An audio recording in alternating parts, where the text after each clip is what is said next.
I was going to try and film this in my room, like the other bookshelf, because I have my bed, and then I have the bookshelf that I filmed my last video on, and then another bookshelf. But that didn't work because the lighting is so bad and it just wasn't working. So you've got me on my living room floor because that's the only place where the lighting's good, because I have a massive ass like window there. So let's get into this video. Let's talk about my summer TBR, but Kindle edition. Also, please don't mind the hair. This is what we're working with because it is day 7. Let's talk summer books, but Kindle edition.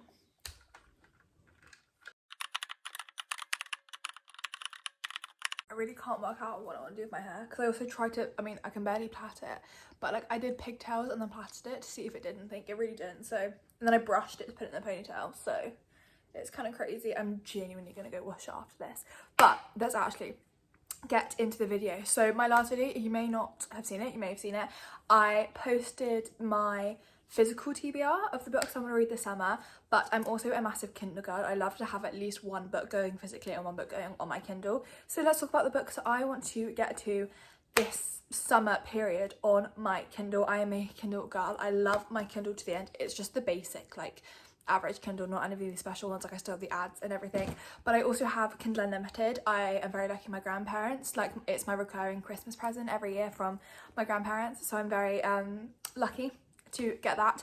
But I feel like I'm yapping. Let's actually talk about the books that I want to read. Have them written down on a little flashcard. So if I'm looking at a flashcard, that's what it is. I also just made the most delicious coffee I've ever had in my life. So the first book that I hopefully will be getting to this summer is The Risk by Elle Kennedy. This is the second book in the Briar U series. I literally just finished The Chase maybe yesterday or the day before, I can't remember, and it follows Brenna, who is Summer, the FMC in The Chase's best friend, and Jake Connolly, who is like Harvard's best hockey player, and Harvard is Briar U's rivals. And I think it's a sort of fake dating situation. Like, I think she needs Jake to fake date her, but Jake kind of wants to actually date her. You get little glimpses of their interactions in The Chase, but there's not much. I love the Briar U series so far. Obviously, if you know me, I read the Off Campus series in 2023, I think, and obsessed with all of them. And then obviously Off Campus came out recently and binge watched that. I think I genuinely have watched it 5 times.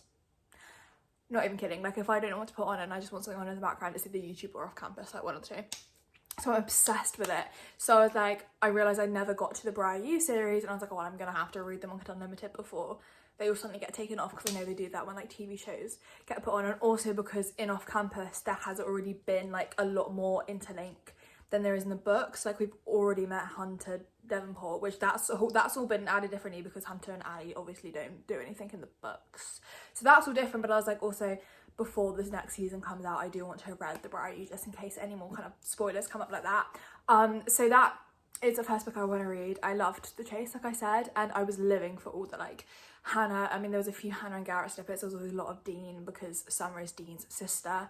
So I was living for my off-campus cameos. So The Risk is the first book that is like explicitly on there, but I have a feeling I will also read, I don't know what the other ones are called. I think there's another one called The Dare. I definitely have a feeling the other 2 will be getting read as well, but I'm only explicitly putting The Risk on there. So I was right. The third one's called The Play, and the fourth one's called The Dare. So that is the first book on my TBR for this summer. Next we have The Divorce by Frida McFadden. Now, if you know me, I don't actually talk about it on my YouTube that much, but on my TikTok you'll actually know that I'm not a massive Frida McFadden fan.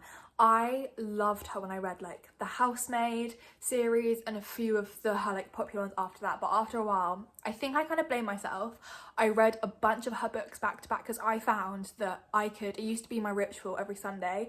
I'd like do my prep, have a Sunday reset, and then I would sit down in the afternoon and just read a Frida McFadden book. I'd read the whole thing because they're quite short and quite fast paced, and because I did that every week, I started to get really sick of her books and sick of her writing, but also it felt really predictable to me. Like, I could work out what was going to happen pretty easily. Nothing shocked me, and that then went on and affected all the other thrillers I'd read. So I've not actually read a thriller in a while because they just weren't connecting with me. So this might be a bit of a shock to be like, oh, I want to read a Frida McFadden book. A, I haven't read one in a while. B, I have some pretty good reviews for this for like a Frida McFadden. It's rated a 3.93 on Goodreads, which I think is pretty good for her, because recently a lot of people have been saying the same, because she pumps out about 3 to 4 books a year, which is crazy. Like, I don't know how she has so much going on up there to then be pumping that many books out. But I have no idea what this book's about. But like I say, I thought it'd be quite nice to be like on holiday and just have a quick thriller that I can just read, because we're going to France for 2 weeks, and I used to, depending on like how much we're doing in a day, less so when I go to France, but when I go to like a hotel and I'm literally just chilling by the pool all day, I used to read a book a day. So I'd go on holiday for a week and I'd read 7 books. So I don't do that as much when we're going and staying in a villa in France for like 2 weeks, because we obviously do a lot of exploring, do a lot of walks. Like, I like to go for a run, I like to go for a swim, we explore villages, I'm hanging out with my family because it's my family and my grandparents. So I won't be reading 14 books, I don't think. But it'll be nice to, if there's a day where I just want to speed through a book, or just an evening where I'm like, oh, I haven't really read much, I just want to get a book done. I feel like The Divorce by Freida McFadden would be a pretty good one. So I have no idea what this book's about, but I know it's going to have a badass main character, because it always does.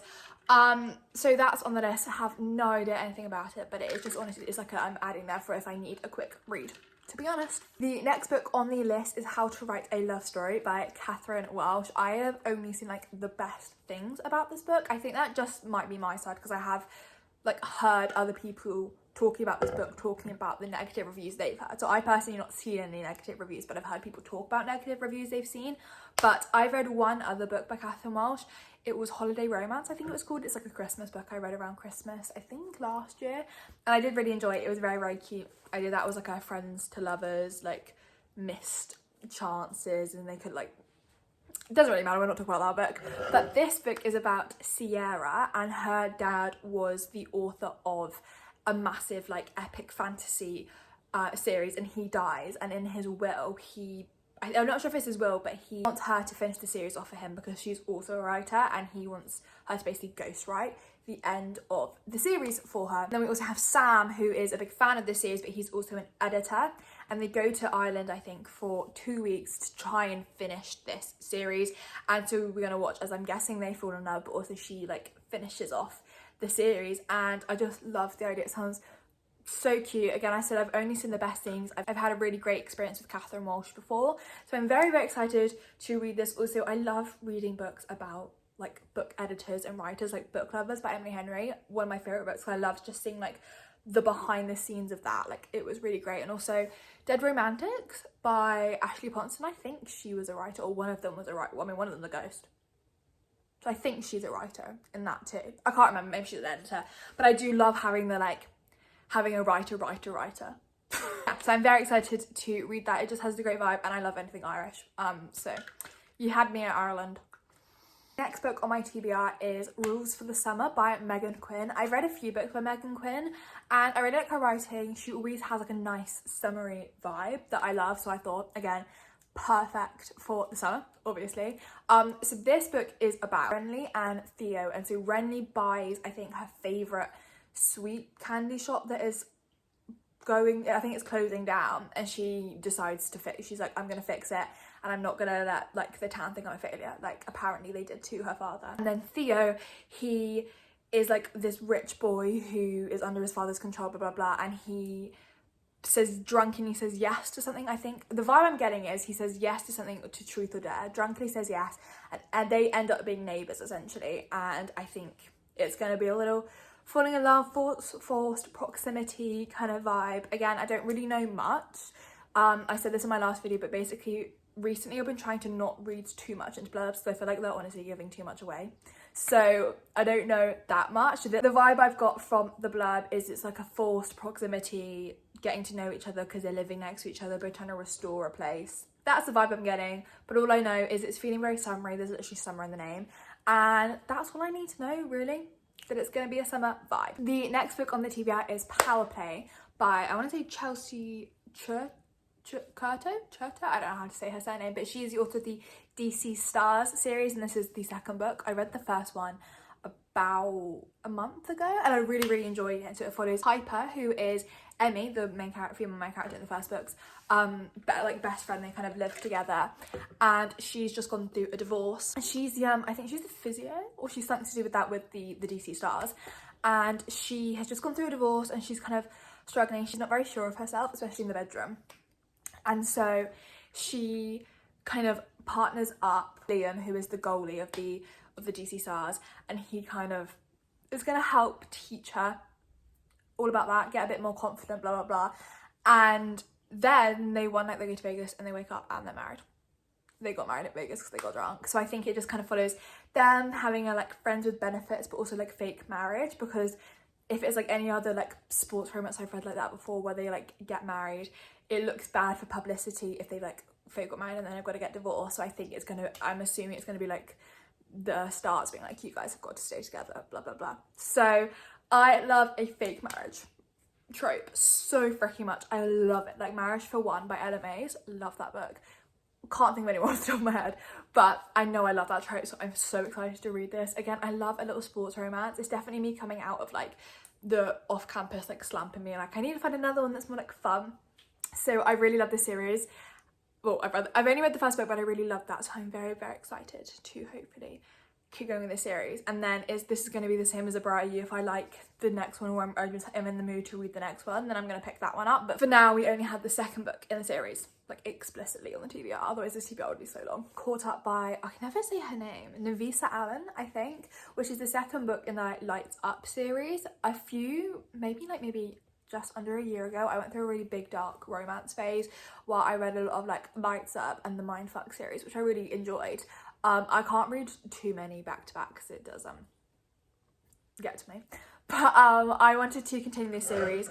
And so this book, again, I can't really remember much about. I can remember like certain scenes from the first book, but I can't remember much. This is my problem with series. If I leave too long between series, I actually cannot remember a lot. So actually what I've been doing, which is quite helpful, is sometimes like, this is where I can use AI for good, is I'll go and I'll be like, give me a spoiler recap of the first book so I can go into the second one like remembering all the key information.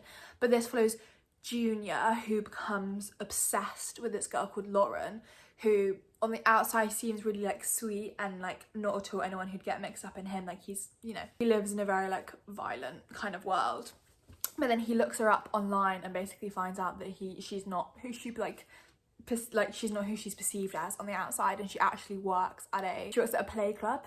I don't really know what a play club is, and I don't really know if I want to look it up, but she works at a play club, and he basically goes and he visits her at the play club, and then they start chatting online, and that's all I've got from that. But I'm guessing, you know, it's a dark romance, we all know where it's gonna go. I do know I can read an occasional dark romance from time to time, so it would be nice to like hop back in again, finish this series. I've seen really good things about this book, not as good as Lights Out, but I have seen good reviews, so that is also going to be on the list. The next book on the TBR is Blockshot by Kennedy Ryan, which is the second book in the Hoops series. The first book is Longshot, and I read that and I gave it like 3.5 stars. Everyone loved that book and I really enjoyed it, but it didn't hit the same way that everyone else said it hit. It was meant to be like a very emotional, like it deals with a lot of domestic violence and abuse and that kind of stuff. So I enjoyed that book, but I didn't give it the high rating that everyone else did. But I do want to continue it because I hate, even if I don't like the first book, I hate leaving a series unfinished. Like with the Stolen Heir duet, I did not like the first book, but I felt like I needed to read the second book, and I did. Like I don't like having a series incomplete. But this follows Jared Foster, who I believe, this might be wrong, I'll do my research when I'm editing and I'll tell you if I'm wrong on the screen. I believe who is the father of the female main character in Longshot, that might be wrong, and Banner. And what happens is, I think what they've like slept together one time before, and Jared essentially like broke Banner's heart, and she's like, this is never gonna happen again, not gonna interact with him, not gonna let him have his way. And Jared is kind of like in love with Banner, and I think it's just gonna deal with the kind of like that kind of vibe. I'm assuming if it's anything like Longshot, it's going to be quite an emotional book. But yeah, that's on the list because I don't like leaving series unfinished. B, I did enjoy Longshot and I would like to learn more about the characters and the series, and I feel like it has good potential. But that's going on there because I am also interested in like the vibe of the plot. So that is also on the Kindle TBR. Next week is the Happy Ever After playlist by Abby Jimenez. This is the second book in the Friend Zone series, and I read the first one, I think maybe 2 years ago, and I really, really loved it. Again, you're seeing it's a problem of I'll love a series and be like, oh, I can't read it like too much back to back, and then I'll just forget about the series. But I have remembered this one. I remember I read the Friend Zone because I wanted to read this book specifically, but I'm like, oh, you have to read, even if it's like interconnected standalones, I'm still like, I have to read the first book first. So I did. This follows Sloane, who is the best friend of, I think she's called Kristen in the first book, and her, this isn't a spoiler, this is like in the blurb, her fiance dies at the end of the Friend Zone, that book. I think he's in like a motorcycle crash or something, and they had been planning their wedding. That's how Kristen and I think it's Josh meet in the first book. Not meet, they've known each other because they're best friends, but like ignore that, that's how their romance starts. And so she's like very scared of getting back into romance and stuff, and then she's not had a great 2 years, obviously, because her fiance died. And she finds this little pup, this little runaway pup, and she tries to reach out to the owner loads, and then after a few weeks he finally reaches out, and he actually is like a touring musician, and he's been touring around Australia, and he wants his dog back. But she's like, you had weeks to reach out, I've had this dog now, like I'm not giving up about a fight. And so it kind of starts off with like, oh, don't like you, this is not gonna work, and then they like have long little chats and flirty calls, and then it seems to be almost turning to something else. And so I think it will be about Sloane rediscovering herself, allowing herself to love her fiance but also find new love, which I think will be a really interesting topic to talk about, like grief and also finding new love and falling in love with someone, but also being in love with the person you've lost, and you're not leaving them behind but you're moving on, but you're not like replacing them. You get what I mean? I think that could be a really interesting topic to read about. And I love Abby Jimenez, and I love her writing storylines and her writing and this series she creates, so I'm very, very excited to read this. This will definitely be quite high up on this list. Then the final book on my Kindle TBR for this summer is, I don't know how you pronounce it, Enchantra, this, which is the second book in the Wicked Games series. The first book is Phantasma, which is one of my absolute favourite fantasies ever. I adore that book. Like I forget about it for a while, and then suddenly I'll have a thought that triggers like that book series, and I'm like, oh my lord, that book was incredible. But this follows the FMC's little sister, Genevieve, I think that's how you say her name, and she gets a letter from an old like mysterious friend of her mother's inviting her to Italy. And so she goes to Italy, goes to the house, and then actually the owner's son, Rowan, slams the door in her face and is like, you're not coming in. And Genevieve, she's like, she's not the kind of person that takes no for an answer, so she sneaks back into the house and then realizes her mistake, because the whole family's actually playing one massive game of hide and seek where there can only be one winner, and the rest of like all the losers, they are taken down to hell, and they're kept in hell until the next time the game is played. And so I'm guessing Rowan realised that was be turning her away, so she doesn't play in the games. But she has to now partake in these games and try and win the game so that she can get out of there. And so I am so excited for this book, because if it's anything like Phantasma, I loved like the game element in Phantasma. Obviously the romance in that was incredible, but the game element of that was so fun as well. So if they can like replicate that in the hide and seek version, I'm so excited. Again, I don't know why this took me so long to get to this book. I realised that majority, I think genuinely nearly every single one of these books has been the next book in a series, because I just need to continue these series. But I'm so excited for this. I'm guessing there's going to be some sort of romance between Genevieve and Rowan, but we'll see. But I'm so excited to get to this book. The covers are just beautiful in these books, like honestly they're stunning, and the writing is always so good. Kaylee Smith's writing is incredible, and I love the atmosphere that they always build, and I'm hoping for some snippets of our Phantasma couple. So I'm also very excited. And it also has such a high, it's got a 4.3 rating on Goodreads, which is insanely high. So I'm really hoping my hopes won't get let down. And Enchantra is also on this TBR. So I'm pretty sure that completes all the books that I want to read on my Kindle this summer. There's obviously, I'm going to read more books than that, but I just wanted like a smaller kind of extensive list. I have quite a few other books downloaded on my Kindle already. So if I think of them like the other Bennett Sister, Deep Cuts, Mixed Signals, all that kind of stuff. So I'll definitely read some more, but those are the ones that I explicitly really, really want to get to. So hopefully do get to them, planning to read them in France. But that is, yeah, like I said, that's all the books that hopefully will get read on my Kindle this summer time. If you want to know the physical books that I talked about, that video is the last video I posted. I'll leave a link to it in my description. Yeah, I think that is it. Thank you so much for watching this video, for listening to me yap on my living room floor. I am going to try and do a library haul. I'm going to, when I go back to school tomorrow, like this week, I'm going to return a bunch of books and check a bunch of books out for this summer. So I'll also maybe do another one of these, or maybe like include it in a vlog. But yeah, like I said, thank you so much for watching. Thank you for listening to me yap, and I will see you guys soon. Have a great summer. Bye.